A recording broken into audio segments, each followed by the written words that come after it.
Wow. All I can just say, certain teams are just heading straight to relegation and certain teams are just heading straight to survival mode. Basically, that's exactly what we're seeing in the Premier League. With the last few games remaining, basically right now we're at the business end of the Premier League season currently, right? So yeah, it's your boy once again, Bube Simpati Mhlaba. Welcome once again to Football is a Religion. If you're new, please don't forget to like, share, and subscribe. Welcome to Football is a Religion once again, man. Let's get straight to the chase, man. Let's cut the chase. All right. So I want us to get started with Luton, right? Remember, Luton got promoted this season, for the first time in as many years, right? And they seem to be heading straight back to the championship, right? Following the 5-1 humiliation at home to Brentford. Okay? So look, it was actually a very interesting game of football. Pretty much one-sided, to say the least, as I was actually surprised because I thought Luton were really going to give, Brentford a run for their money. I thought we were going to see a game that is evenly balanced, whereby, you were going to witness some end-to-end, type of action. But it actually wasn't the case because Brentford just ran riot in this particular encounter. The Congolese, let's talk about the Congolese, Yohan Wissa. Ever since he returned, from the African Cup of Nations, he had an impressive showing, in Cote d'Ivoire, So ever since he has actually returned from national duties, over, post the AFCON, he has actually been in fine form for the Londoners, right? And right now, Yohan Wissa is Brentford's leading goal scorer in the Premier League this season, because now Yohan Wissa, netted a brace in this particular game.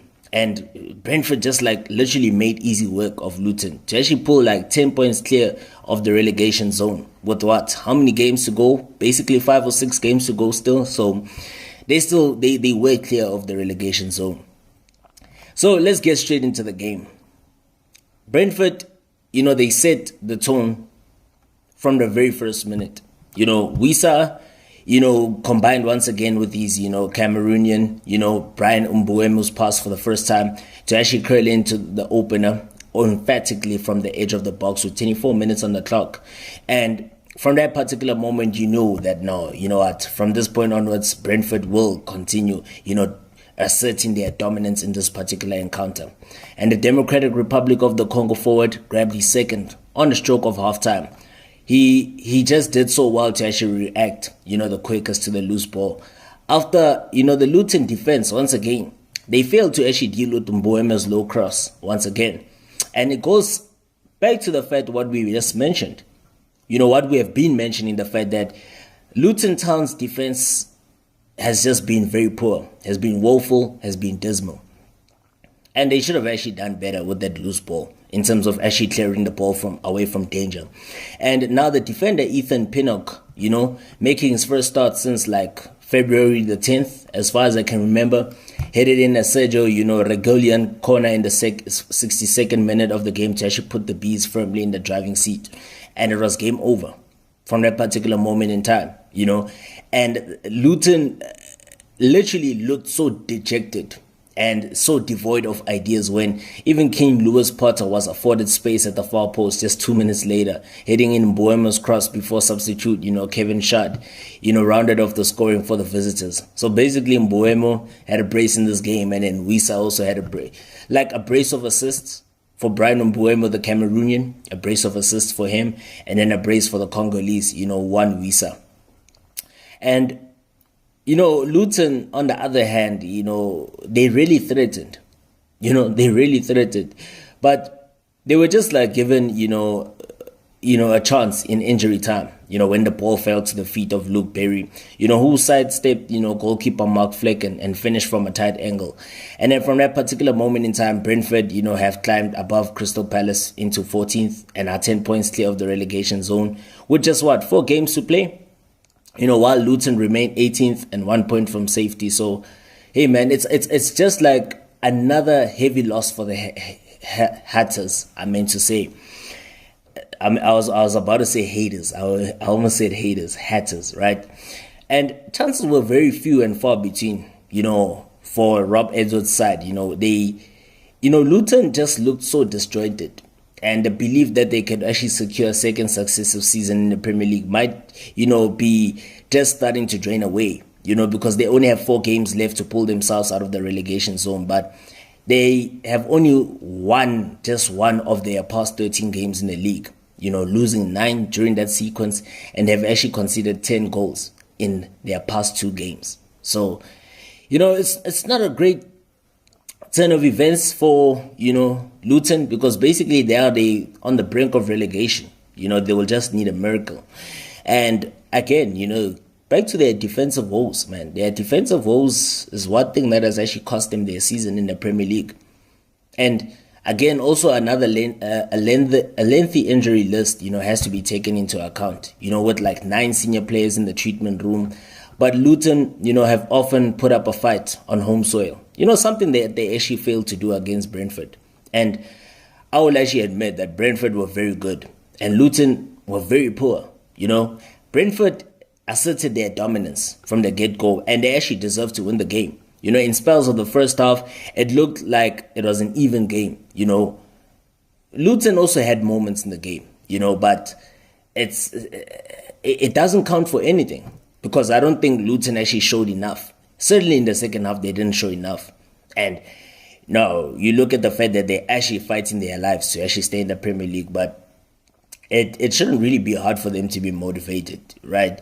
Because, yeah, they've got an incredible support. Their supporters were so incredible. But, I think the Luton players really owe their, supporters a performance of their lifetime. Because if they are to survive, the dogfight, right, I suggest that they need to win their last 4 games.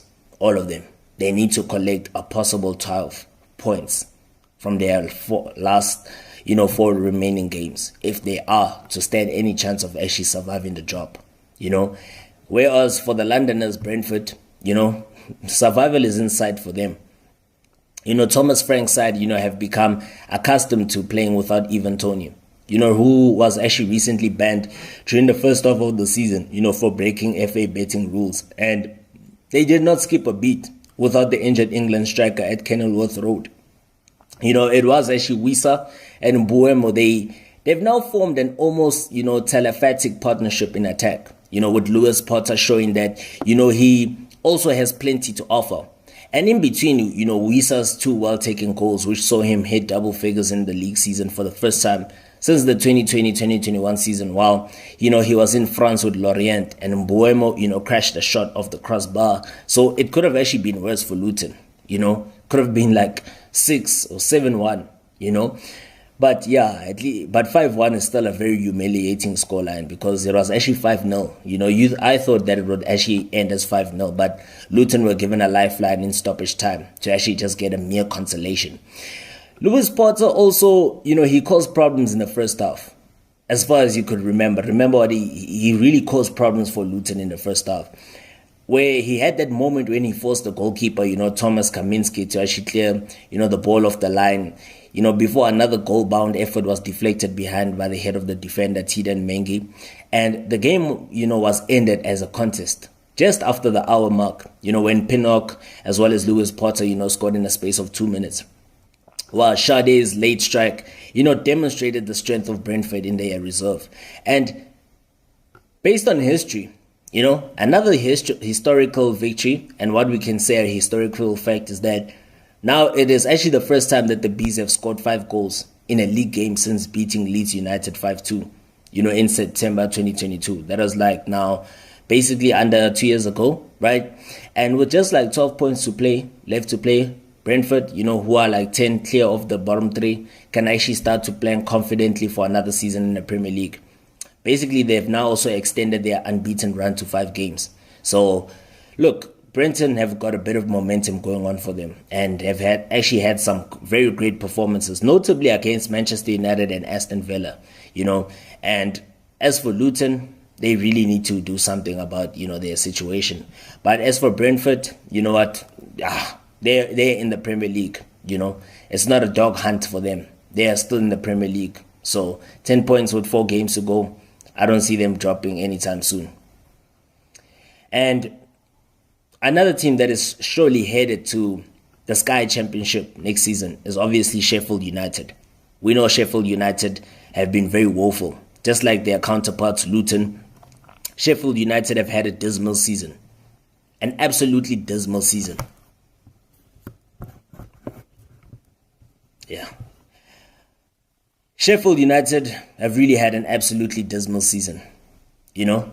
Because, look, losing at home, like, once again, man, at a time where, victory is very important at this particular stage of the especially at this particular moment of the season, And yes, I know they took on their fellow strugglers, Burnley, right? And Burnley are also in the, fight for survival, and Burnley now they're giving themselves a lifeline. With this emphatic 4-1 victory, at Bramall Lane against Sheffield United, it's actually giving them a glimmer of hope that they can actually survive the drop, Because, look, both teams are actually struggling, Sheffield United and Burnley, right? But out of both these clubs, I suggest that Burnley is the only, team that actually stands a chance of actually surviving the drop, And let's just get straight to the events that took place at Bramall Lane, Burnley, they've now given, themselves, Premier League survival hopes, and it was a morale boosting victory, to actually push the bottom side Sheffield United further, towards relegation. And this is actually like, it's a vital victory for Burnley, And history has also been made in this particular game, as the Burnley fullback, Lawrence Assignon, he scored his first goal, since signing for Burnley in January. So basically it just took him like 4 months, to get his name up on the score sheet, get his account up and running. And this particular encounter was a 6-pointer. It was a 6-pointer because it was a must-win for both sides, okay? However, it just went in the way of the away side, Vincent Kompany's men, as it was just a matter of clinical finishing, which allowed them to actually move just 3 points clear of safety, while Chris Wilder's side are now 10 points adrift. So, Sheffield United are basically relegated, The Clarets, they were second best for much of the first half, with Arijanet, Muric making crucial saves to keep his side in the contest. Before they actually scored twice in a space of 3 minutes. On loan, Jacob Bren, Larson broke the deadlock on 38 minutes when he scuffed, sometimes in football you just need fortune. Because that volley was actually scuffed. But it did take a deflection and it wrong-footed the goalkeeper, Ivo Gribic, to actually dribble in at the near post. And in the next attack, we saw Burnley double their advantage, courtesy of the fullback, Lawrence, Assignon, weaving through and poking home via Gribic, outstretched leg. And that was actually his first goal, mind you, since signing for them in January. And it just took a deflection at the near post, And in the next attack, Burnley doubled their advantage, right? And, Muric made an outstanding save to actually deny James McCarthy's strike, which was actually bound for the top corner. But he could do nothing about Gustavo Hammers cutting inside and curling a scrumptious finish to give Sheffield United hope of maybe an unlikely comeback, And from that particular moment in time, Sheffield United actually really pushed for that equalizer. But the visitors actually restored their lead. Their 2-goal advantage following Lyle Foster's tidy first-time finish from Assignon's cross. And substitute Johan Berg Goodmanson added a delightful fourth for a thumping triumph away from home. I was actually very surprised, man. I was very surprised. What I can just describe this particular encounter as is the fact that it was a tale of two keepers. Burnley won the reverse fixture 5-0 in December, spelling the end of, Paul, Heckingbottom's tenure as Sheffield United manager. And this damaging defeat looks close to being their top-flight demise. Both sides came up from the Championship last season, and Kompany called the jump into the Premier League the biggest in world football. But his team has actually given themselves, a fighting chance of preserving their status with 4 games remaining. So, I also suggest, like, if Burnley are to survive the drop, they better make sure that they secure 12 points from their, last remaining 4 games. They better secure 12 points. They better. Because this was also like their second win in the past 16 league games. And, Burnley will be keenly, paying close attention to Sunday's game at Goodison Park. As an Everton win will allow Burnley to actually remain in touch with 17th placed Nottingham Forest. But it could have actually been such a different story at Bramall Lane, because the hosts, they came up against an inspired Norwich, who made amends after costly errors in the past 2 games against Brighton and Toffees, right? When I say the Toffees, I'm referring to Everton, obviously. And yes, the Burnley goalkeeper was on sublime form because the Kosovo international, stayed back to actually make crucial saves to actually deny Ollie McBurney from close range early on. And we also say he made another fingertip save to actually stop, McBurney's, dumping that drive, right? And that was actually one of, the particular things that actually kept Burnley in this game, because perhaps they could have been 2 or 3 goals down, had it not been for their Kosovo international goalkeeper. And the Burnley stopper also denied Brenton Diaz, on a number of occasions. We saw it was a header, a one-on-one effort, and a long drive towards the near post. So he made crucial saves to actually keep Burnley in this tie, right? So it was what the contrast between Sheffield United and Burnley in this particular encounter was the fact that it was just a matter of clinical finishing in front of goal. Just being clinical in front of goal. That's the only difference, right? And for the fact that now Sheffield United missed their chances and they were made to pay for those chances because Grealish did not cover himself in glory as he was slow to react to Larsson's goal and Assignon's shot, bobbled in, but, he could do nothing about cool finishes from Foster and Goodmanson, So now the away side should have made it even like a handsome scoreline, but Josh Brownhill's lofted effort from long range, sailed wide, while Goodmanson also smacked the post with a well-struck volley. What a goal that would have been. But anyway, Burnley, they got a much-deserved victory and a much-needed victory, in terms of like their season is concerned. Right. Then, let's head straight to the Molineux, okay? Wolverhampton Wanderers taking on the Gunners, the title-chasing Gunners, right? So the result of this particular game obviously resulted in a 2-0 victory for the away side, the North Londoners, Arsenal, and it was a much-needed 3 points for them, if they are to continue their hopes, in betting their hopes for, winning the Premier League crown for the first time in basically 2 decades, And yes, it was actually a well-fought victory, well-deserved 2-0 victory at the Molineux over, a great Wolverhampton Wanderers side. They've been on decent form this season, and also Wolverhampton Wanderers are a team that also have their own ambitions in terms of playing European football next season. So it's just one of those clashes that, you couldn't keep your eyes off, right? And it was actually mouth-watering in a sense. So basically, Arsenal, let's just say this victory for Arsenal, they basically put their Champions League disappointment firmly in the past, as like they defeated Wolverhampton Wanderers at the Molineux, and which actually means that Arsenal moved back to the top of the Premier League table, So Leandro Trossard, each of Leandro Trossard's, last 4 Premier League goals have been, away from home. You get what I'm saying? So he definitely loves scoring away from the Emirates. It seems like it, right? And, having blown their chance, to actually leapfrog Pep Guardiola's side, 6 days ago by losing at home to Aston Villa. Then they were knocked out, in the Champions League by Bayern Munich on Wednesday.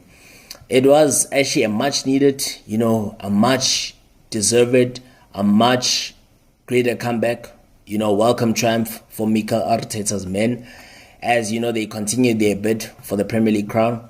And Leandro Trossard's strike in the last minute of the opening period, may not have been the most eye-catching of the Belgian's career, but it was actually perfectly timed, because it came at the end of a halfway.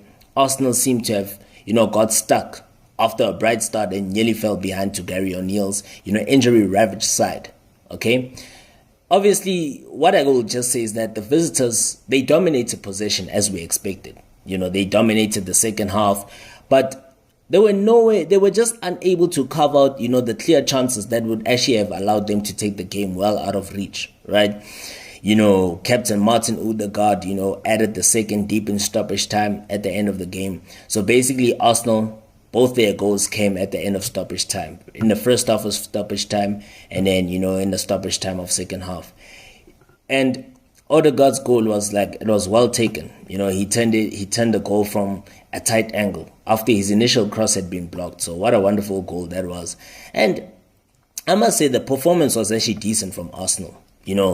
The result was actually was more just decent, was like an icing on the cake. Even the clean sheet, was just as impressive, especially if you look at the way the team has individually shown that they still have another step forward to actually make.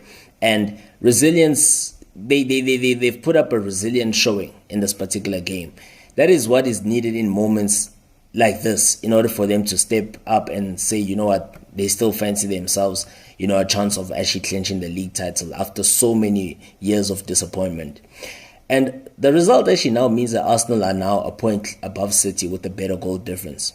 But they've actually played more games than City. They've played one more game than City, because remember, Manchester City now have a game in hand. And remember, they have the chance to actually apply some significant pressure, to the defending champions when they entertain the beaten FA Cup semi-finalist Chelsea on Tuesday. So, you look at the amount of games that Arsenal have played. Let me just be very analytical on this one. You look at the amount of games that Arsenal have played over the weeks. They've played the type of games that, you look at the type of games that they have played, and you look at the attitude that they displayed. They played at the top of their game. They played at the higher level, right? And remember, this is a young group of Arsenal players that are still getting experience, that are still getting used to the big match temperament. And it's within them, You can see that they want to win. They're so eager to win. They want to compete as their best. And their effort is actually unquestionable, because the results are something. But, as I can just say, is that Arsenal are really starting to, apply more in terms of their approach. And you can see that the mentality of the team is actually growing from strength to strength. Whereas on the side of the home side, Wolverhampton Wanderers, they look so fatigued. They were far from being their best. They were not deadly. They were just not, in the game at all. They were just no match to the Gunners. Yes, now their winless run just continues. Wolverhampton Wanderers' efforts, were recognized by the fans. I saw it. They stayed behind their team throughout. But, when the season draws to a close, and, how much, you ask yourself a question, how much will Wolverhampton Wanderers, reflect on that particular encounter where, they lost their allowed championship side Coventry to actually overturn an injury time lead in their FA Cup quarterfinal at the Molineux just over a month ago, right? And now a Wembley semi-final this weekend, would have lifted a season that has actually turned into a grind for O'Neill's squad, who were actually superb for the first 2/3 of the campaign. But they now seem to be affected by a lack of energy and bodies. João Gomez, forced David Raya to actually push his angle first half save onto the post. Substitute Mario Lamina tested the Arsenal goalkeeper with the second half shot. But, the home side were very sporadic. Those were sporadic moments of attacking invention, with Wolves' best performance, being the defenders, particularly their captain, Max Kilman, as well as Totti, who were actually outstanding at the heart of the home side's, rear guard action. And then we also saw the on-loan, player, Tommy Doyle. He was very industrious for Wolverhampton Wanderers, I must say. And, however, they've actually gone 6 games now without a victory in all competition. That's now their longest run since the end of the 2021-2022 season.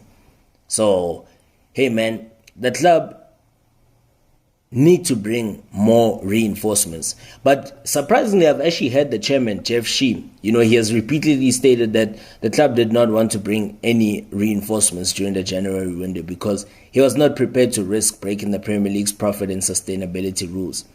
But, however, the feeling will linger because that decision cost Wolves so much and O'Neill a realistic shot at the top half finish, because now currently Wolverhampton Wanderers, their dreams, their hopes of and aspirations of actually playing in Europe next season is actually being shattered. by the minute. And again, on the side of Arsenal, there's that one individual player I want to talk about, the magician, the Belgian magician, Leandro Trossard. Yeah, he struck the crucial blow. Trossard has been in and out as an Arsenal player since joining from Brighton in a fee that actually cost the Gunners like £21 million, in last year, January.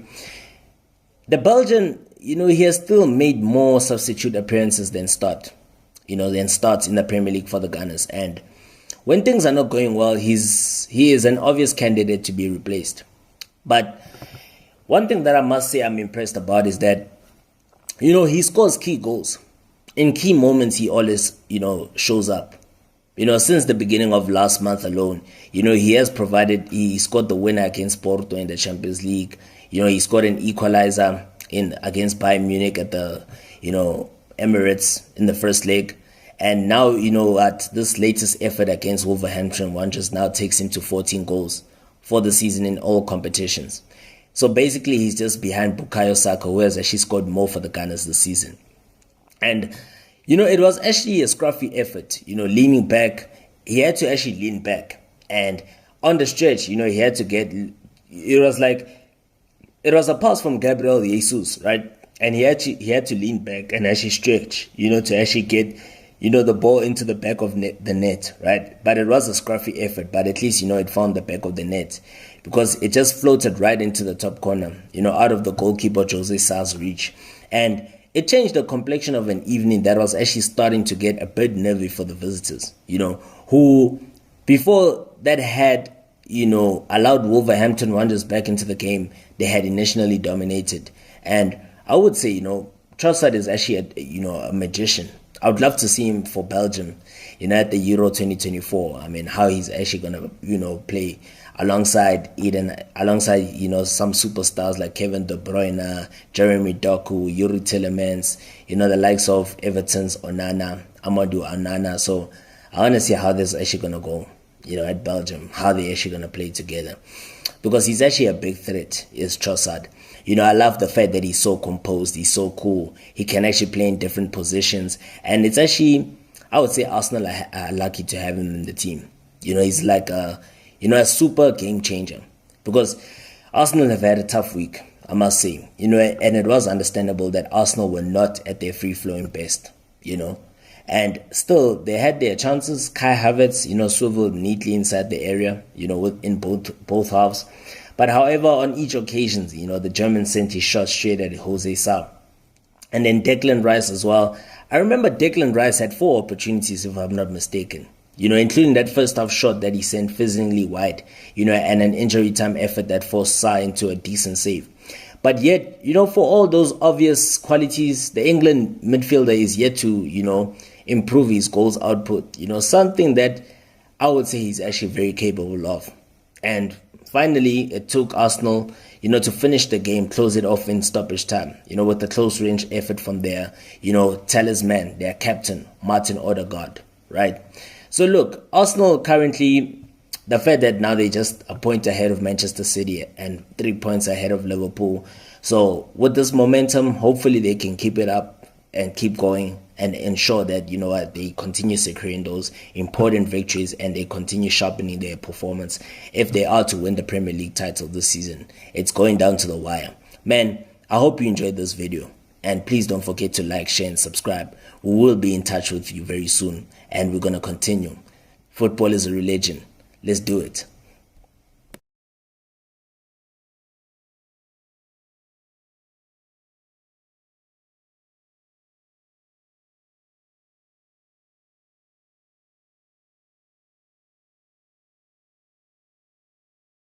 So basically, as we now continue,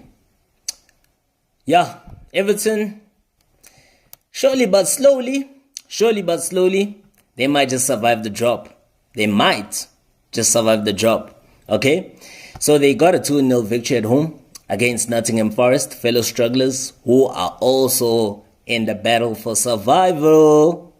Remember, both of these sides had points deducted for breaching the FA rules. So, they're in the battle for survival, both of these clubs, right? So let's get started. What happened at Goodison Park? Okay, the Senegalese midfielder Idrissa Gueye. You know, Res, he scored in the first half in the Premier League since the 11th of November when he scored a late winner in a 3-2 victory against Crystal Palace. So that's his first goal in 2024. Right. So now Everton have basically now taken an important step towards Premier League survival. You know, it was actually a crucial victory over their fellow strugglers, Nottingham Forest, in a controversial affair at the Goodison Park. It was basically a controversial affair. Goals by Idrissa Gueye and Dwight McNeil scored with long-range efforts. Both goals were basically outside of the box, long-range efforts in each half to actually settle the battle between the two clubs who have suffered Premier League points deductions this season, with appeals pending that could, still shape their fate as the season reaches its climax. But hey, right? Rather just get those results, get the points on board, rather be safe than sorry. Okay. So basically, Everton have now moved 5 points clear of the relegation zone with the game in hand against Luton Town. But Forest remain in deep trouble, only a point ahead of the Hatters. Forest, however, were left fuming by the referee Anthony Taylor, ignoring 3 penalty appeals, including when Ashley Young, handled in the closing moments of the opening half, and then when the veteran tangled with Callum Hudson-Odoi as he raced in on goal in the second period. Very controversial. To me, those were both penalties, by far. But I guess, VAR chooses to work whenever it feels like working. VAR is only efficient whenever it wants to be efficient. It's not always efficient. Let's be real. And look, after the match, I also saw Nottingham Forest. They sent out a strongly worded post on social media. I think it was on X, the platform X, criticizing the 3 extremely poor decisions and the appointment of Stuart, Atwell as the video assistant referee for the game. So I guess they felt hard done by. They really felt hard done by. However, when we just get straight back to the game, Everton broke the deadlock just like before the half-hour mark when Gueye, fired low past, Matt Sells, and that was basically it's only his second goal in a century of attempts from outside the area, with McNeil also settling the destiny of the points when he drilled home via, the post from 25 yards with only 14 minutes to go, right? And there were worrying scenes in stoppage time, when the Everton striker Beto, went down after an aerial challenge with Morgan Gibbs-White. I saw him laying there motionless, and the game was stopped for 8 minutes while he received treatment before he was actually taken away on a stretcher. And he did, however, appear to, gesture to the Everton supporters as he was leaving the pitch. Basically, I wish him a speedy recovery, and I hope he really gets back, on his feet, right? But look, Everton, on the hindsight, it's a positive result for them, and they've bounced back from embarrassment. Remember, Everton really, really, really needed an instant response, following that humiliation on Monday evening, that 6-0 defeat to Chelsea at the Stamford Bridge. And while apart from the 2 goals, it was not a performance to earn points for artistic merit, because it earned points of a far more significant kind, as the Toffees once again find themselves embroiled in a fight against relegation. They were actually thankful for an outstanding save by England goalkeeper Jordan Pickford from Forest striker Chris Wood, who has also been on fine scoring form for Forest this season, And yes, it could have been, the score was still at 1-0, and also those controversial moments when Young escaped conceding penalties, which were actually clear penalties. I was also very puzzled by the fact that the video assistant referee did not check that, did not review that. And Everton, however, they showed battling qualities that were absent at Stamford Bridge, right? They took the chances that they had, and they cashed in on the moments of good fortune that were afforded to them, And it was not a game of any serious quality, which was hardly to be expected between 2 struggling teams, in a tense situation. But this is immaterial at this stage of the season. Gerrard, Branthwaite demonstrated once again why he is so highly regarded as Everton kept Forest at bay, enabling Sean Dyche's side to actually make a winning start to the week that could yet define their season, with a Merseyside derby to come against Liverpool at Goodison Park on Wednesday and another home game against Brentford next Saturday evening. Those are basically must-win encounters, a season-defining encounter. On the other hand, the away side Forest, they remain in deep trouble. Because now Nottingham Forest will actually feel deeply aggrieved about the decisions that went against them, at the crucial stages of a tight game. But the bottom line is that they are now even in deeper trouble in the relegation fight after a defeat that allowed Everton to move 4 points clear of Nuno Espirito Santo's side. Forest had need possession on occasions and he will actually feel that he should have actually drawn Forest level, with Gibbs White also sending a finish carelessly wide. And, when he should have actually equalized in the second half, Well, in the end, they were undone by those strikes from Gay as well as McNeil to actually leave Forest and the manager Nuno looking anxiously ahead, to their closing games while still hoping to get some respite, from their appeal against, the deduction of 4 points for breaching profit and sustainability rules. And Forest face, they face reigning Premier League champions Manchester City next at the City Ground and will need to actually find more cutting edge from somewhere to ensure that the battle to stay in the top flight is successful, because it's not going to be an easy clash against the Citizens. It really won't be an easy clash. And as for, once we cross straight to the Villa Park, the game that took place between Aston Villa as well as Bournemouth, resulting in a 3-1 victory for Aston Villa. Yes, Aston Villa. And look, it was a great game of football to actually watch, but as expected, Aston Villa walked away with all the 3 points, and they've actually set a new record. The new record is the fact that Aston Villa have now won 20 Premier League games in a single season for the first time since the 1992-1993 season. Okay, so in this particular encounter, Aston Villa came from behind to actually beat Bournemouth. And now they actually keep their bid for a top 4 finish and Champions League football on track. And just for the fact, just like looking 3 days after booking their place in the semi-finals of the Europa Conference League, with the penalty shootout victory over Lille, Villa had to actually refocus as they actually pushed for their highest Premier League finish in 28 years, So it did not begin well for Aston Villa though, as I would say, because Bournemouth were actually handed the chance to actually take the lead from the penalty spot, due to the fact that Matty Cash brought down, Miller's Kerkers, and then Bournemouth's top goal scorer for the season made no mistake from 12 yards. Hopefully we will see him in the England squad. Gary Southgate must just do justice by Dominic Solanke. And yes, of course, Aston Villa playing at home with the home ground advantage with the 12 men, they remained positive and they got their reward on the stroke of half-time. It was the signing from January, Morgan Rogers, who fired into the roof of the net. And despite actually playing 120 minutes in Europe on Thursday, Villa surprisingly didn't even show any signs of fatigue. And actually they seemed to get stronger as the game went on. We saw the winger, Moussa Diaby, put Villa in front, in the 57th minute to cap a lovely team move before the Jamaican Leon Bailey gave the host breathing space 20 minutes later. And for this particular result, Aston Villa remain 4th and have opened up a 6-point gap to Tottenham in 5th. Although Spurs have 2 games in hand, while Bournemouth are actually 13th, they've basically survived. They're going to be in the Premier League next season. Hopefully we'll still see more of an improvement because they've actually put up some decent performances this season. And it has actually been a celebratory 7 days for Aston Villa, after the month started with just 1 point from 2 league outings. Last Sunday, they beat Premier League title hopefuls Arsenal on Thursday. And then they saw off Lille on penalties to actually reach a first major European semi-final since 1982. And it was another routine performance at Villa Park to stay in the driving seat for a top 4 berth. That's Aston Villa for you. What a season they're actually having. It's another Unai Emery masterclass.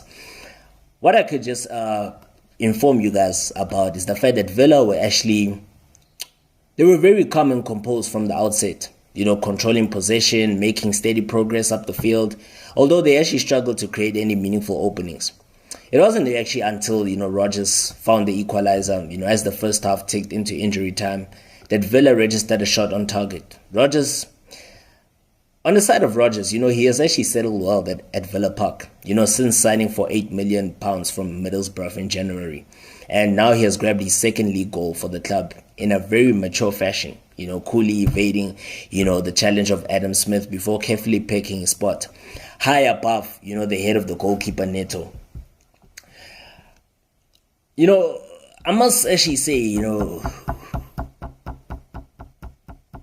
when I look at the Premier League currently, I don't know, man. I think the fact that now when you see Aston Villa performing this way this season, my concern is this: will they be able to keep up with this momentum next season?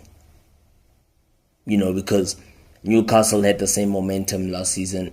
Basically, now Aston Villa are taking the place of Newcastle.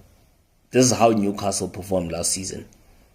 And I hope that Aston Villa continue with this momentum and just continue to be consistent.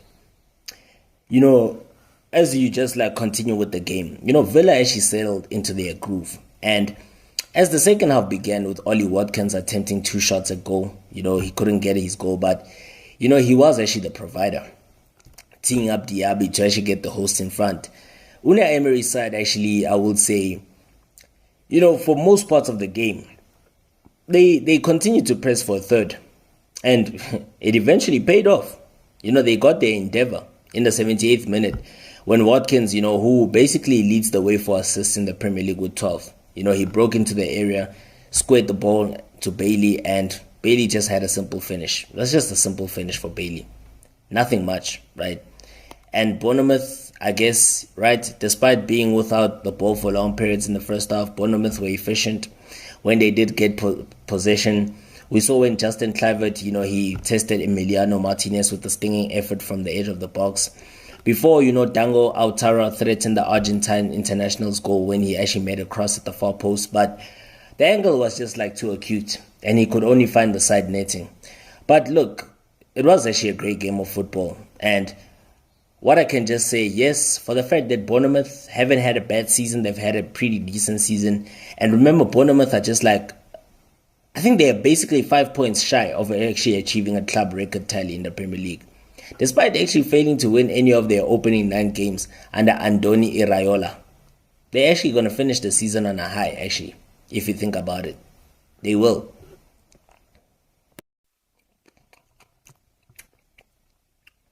Oh, yeah. So a London derby between Crystal Palace, it's Crystal Palace, it's south versus east. Crystal Palace is from the south of London.